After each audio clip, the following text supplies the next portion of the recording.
Hi guys, Vino here and welcome to this Vino Plunk production, and I think it's time for a cuppa. I want a damn fine cup of coffee, that is. How are you guys doing? Hopefully you are doing really well. I am doing fantastic. I'm doing amazing. I'm doing great. I'm doing sublime. Whatever wording you wish to use, I'm doing really well. So this is going to be the first of 3 videos, a triple bill, if you will, over this weekend. So this is going to be a TFAC that I'm going to talk about some things I did and didn't do for payday. Then in the second video that I'm probably going to record and upload today, will be showing off all the stuff that I got for payday. I got some stuff from CEX. I got an old retro laptop, some bits and bobs, and I'll be showing those off in that video. And the third video that I'll be recording and uploading this weekend will be a tour of this room, basically, to show you guys sort of a behind the camera look at this room, essentially. Oh, I was hoping there'd be a vanilla capsule in there, one of my favourites of the Nespresso Pro capsules. So hopefully you'll go along on this journey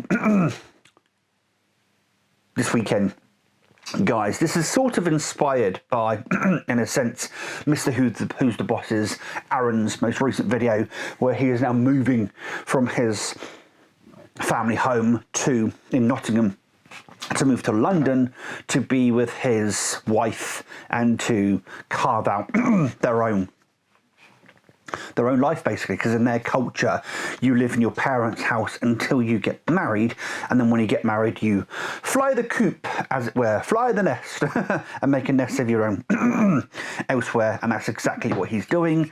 And I don't know, I got a little bit inspired to do a few videos this weekend. This was going to be me both telling you and showing off some of the stuff, but I've left some of the stuff downstairs, and I wanted to do a TFAC and then a show and tell video, so to speak, and then do a look at this room. So without further ado, let's move into what I didn't do for payday. So you guys probably remember in one of my previous videos I said I was going to get a Google Pixel phone of some description. That was going to be a Pixel 6a originally. I was going to get it from somebody in my home city on Facebook Marketplace for about £100. And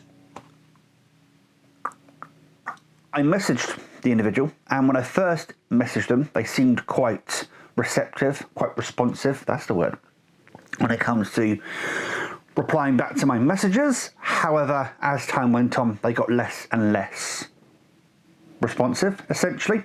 I did message them to ask if they wouldn't come down on the price. They never messaged me. I asked them a couple of questions. They never messaged me. I then found another Pixel device, a Pixel 6, not 6a, just 6, a little bit further away, and that individual was selling over £150. Was willing to come down to 135, which would have been my train ticket. The £15 difference would have been my train ticket in order to go and get it. So that was nice for them to do that, and I'm pretty damn certain they looked up the price of train tickets where I come from to get there, because it seems a little bit weird that they would drop it down by the exact same amount as a train ticket. Initially, they were quite responsive as well. I started asking questions. So in the listing, they said that the phone had some marks on the outside, not on the display. And I was just asking some questions around, would you mind sending me a picture of those marks? And the seller said, yeah, I'll send them later. But they're just marks. They're nothing too bad, not very deep. They can probably be wiped off, that sort of stuff. And I sort of said, I'd still like a picture, please. And they said, why do you want a picture? They're not on the display, they're just on the outside, on the actual aluminium frame. Why do you want pictures of them? The display itself, you're going to see it anyway when you come and collect the phone. And I don't know about you, But when someone says marks on the side of the phone, it could just mean, a mark that you can just wipe off. It could be a mark that's a scuff mark from the case, being in the case for how long, or being taken in and out the case, and those tend to be a bit more permanent. It could be a big old gouge in the side of the phone. Some people could be called that a mark, just to undersell that it's a massive gouge, a crevice, if you will, in the side of the phone, because obviously they want to sell the phone. So essentially his, unresponsiveness and unwillingness to give me some pictures, after that, kind of separate to that, was speaking to some friends online, speaking to my housemate, and long story short, I decided not to go and get the Pixel 6, 6a, whatever I'm going to get, to stick with my Xiaomi Redmi Note 10 Pro, which is downstairs at the moment. I'll get it out and show you guys, because it's actually a really good phone and still serves me really, really well. And I was actually speaking to someone online the other day who views phones as very utilitarian, as tools for use. And that kind of got me thinking, it works. And the thing about the Xiaomi is, or the Redmi Note 10 Pro, is it has a headphone jack. I do a lot of Discording, and I didn't realise how much that I'd end up using that jack. I use a pair of Astro A40s headphones for my computer, for my PlayStation. So I got it 2 or 3 years ago now, and it comes with an audio interface that you plug it into, that plugs into USB in your computer. But the actual headset itself is 3.5mm jack. Now, I love the fact that when I still had my Xbox, I could plug it into the controller there, I could plug it into my PlayStation controller. Very versatile. You get to a phone, I mean, yes, you can use a dongle like this, but in my experience, these dongles do not work very well at all. This particular dongle, for the longest time, I thought was broken. I thought this wasn't work. This is actually Apple. This is an Apple USB-C to USB 3.5mm headphone jack. I got this from my network service provider. I've traded in some data. You can trade in data to get accessories, and I got this with some data many, many years ago. But I thought that was DOA. I thought it was dead on arrival, because it just didn't work. And any time I moved this, there was crackling on the other end. My friends online will go, oh, there's crackling, what's going on, sort of thing, until I used it a little while later, and it seems to work perfectly now. So I don't trust those, to be honest, is what I'm getting. I don't trust USB to headphone jack adapters, because I've had a few in my time, and they just have all been crap, to be honest. Either the USB connection doesn't seem that good, the actual 3.5mm jack on them seems crap in more ways than one, and friends can't hear you online, or you sound crackly, you sound horrible. So having an actual headphone jack on a phone and just being able to use that has been fantastic. I am strongly considering at some point buying the next Xiaomi on, the next model on, from the one that I've got, and hoping that has a headphone jack, and we'll go from there. Or buying something that has a headphone jack. Maybe now I'll become one of those people that always uses devices with headphone jacks now, much like It's My Natural Colour. Tom from It's My Natural Colour made a joke many, many years ago that he would only ever use a Mac operating system that has an intro video, because ever since, I don't know what version of Mac it is, they no longer have intro videos. Used to have intro videos, they don't anymore. They're a bit more lifeless, least of character, less of character as a result. So yeah, basically, long story short, I didn't go ahead and buy the Pixel device.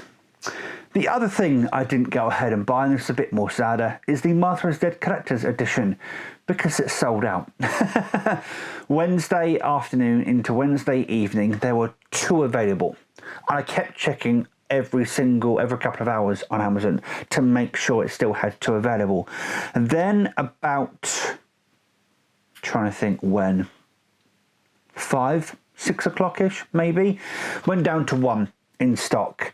And I was talking to Luke on Facebook Messenger. Literally as I was talking to Luke, the last one's sold. I have gone to the developer's website, Wide Productions, and they won't ship to my address. There's some still available on there, supposedly, but they won't ship to my address. I spent quite a bit of Thursday, do apologise, on the phone to PayPal to try and get access back to my account, because Wide Productions has Shopify as a checkout option and PayPal as a checkout option. Shopify wouldn't let me post to my address. I thought that's just a Shopify issue. No, turns out it's a thing with the actual website itself. So yeah, that was both annoying, but also kind of a blessing in disguise, and we'll get to that momentarily. So I went ahead and bought Martha is Dead Ultimate Edition on the PlayStation 5 digitally. Kind of good that I did do that in a sense, because there is another thing I'll update you guys about in a moment. So yeah, I end up getting the Ultimate Edition of Martha is Dead Collector's Edition, Digital Edition, and that cost me $36.99. So, yep, very much so. It is what it is. I mean, it does give me the soundtrack. It does give me Tower of Light, which was the developer's previous game that some people have said Martha is Dead and Tower of Light exist in the same universe. So that's cool in a sense that I've now got access to that. I don't know if that came with a collector's edition. I was going to wait till the new year and then buy a collector's edition, but they've shot up in price. There were like 3 or 4 available on eBay for about £200. I was like, in the new year, I am getting a pay rise. I could splurge for that, but no, they are now all out of stock. So they're not all out of stock. There are some still in stock, but they cost £300-400, and then like some of them £100 on top for postage. So unfortunately, I don't think Martha is Dead Collector's Edition is in my near future, to be honest. So it is what it is at the end of the day, but I'm really happy with now having it. Haven't played it just yet, but I'm probably going to put some good time in over the weekend. Now, what did I end up buying for for payday? Right, so let's go through the digital things that I bought. So one of the things I actually bought relatively quickly was Clock Tower Rewind. So Clock Tower originally came out on the Famicom way back in 1995, I do believe, the Super Famicom, I should say specifically, and it's the very first game in the long-running survival horror series, Clock Tower. However, until literally 2-3 days ago when Clock Tower Rewind came out, it has never been released outside of Japan. Yes, there have been fan translations, but they are fan translations. I was actually watching the review on Gaming Bolt's YouTube channel, and there were so many people in the comment section saying, oh, the reviewer forgot to mention the fan translations that have happened over the years. It has been released overseas. That's not an official release. A fan translation, or even if it's an official translation, does not mean it's been released by Capcom or by, I'm trying to think who else was involved. Human. I think Human was the original developer of Clock Tower back in the day. It doesn't mean it's now being released in the country. It just means it's gotten a translation from somebody who knows kanji or Japanese to English, obviously. So with all due respect to those comment section, it has not been released until now. So Clock Tower Rewind is a remake, a port, if you will, of the original Clock Tower game. It does come with its own additional elements, such as the main hook, I suppose, of the Clock Tower game is that you're being chased by Scissor Man. And I actually remember way back in the day, Clock Tower 3. I used to love Clock Tower 3. I might see if I can get hold of Clock Tower 3 again at some point. Probably very expensive nowadays, but I'll see if I can get hold of Clock Tower 3 at some point and play that, because I really did enjoy Clock Tower 3. But you're basically being continuously pursued by Scissor Man. Now, in the old original game, Scissor Man only popped up in certain areas. In the new Clock Tower Rewind, he can pop up anywhere, basically, which is actually really cool and does add a certain sense of dread and foreboding to the whole game. It's got very much inspired Super Nintendo or Super Famicom kind of graphics, pixelated, and it kind of plays like an old point and click adventure kind of game, but I'm really enjoying it, to be honest. And I've wanted to play the first Clock Tower game for years and years and years. I've watched so many retrospectives on the Clock Tower series. I've watched reviews of each of the games in this series. I think from Avalanche Reviews, if he's done those games, I've watched so much content about that first game, but obviously until now haven't taken the plunge to play it. And if you didn't know, the first Clock Tower game inspired all of its cohorts. It inspired Resident Evil and inspired Silent Hill. I don't know if Alone in the Dark came out before or after Clock Tower, but it basically spawned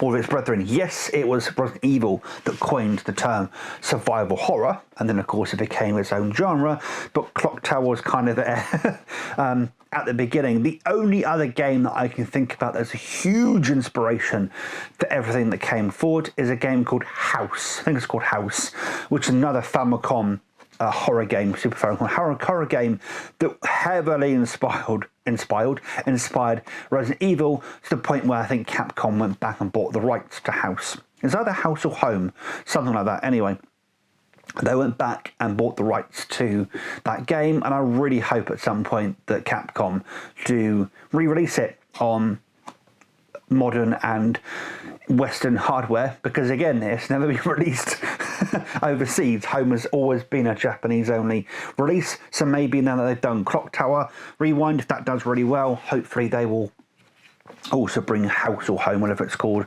over to Western shores in a similar kind of port slash remaster slash whatever it was. That cost me $15.99, and I've been having a bunch of fun with that. The next thing I went ahead and bought was GTA 5 for the PlayStation 5.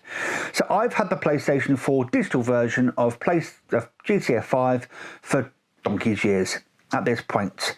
Was it earlier this year? Earlier this year, the PS5 version went into PlayStation Plus.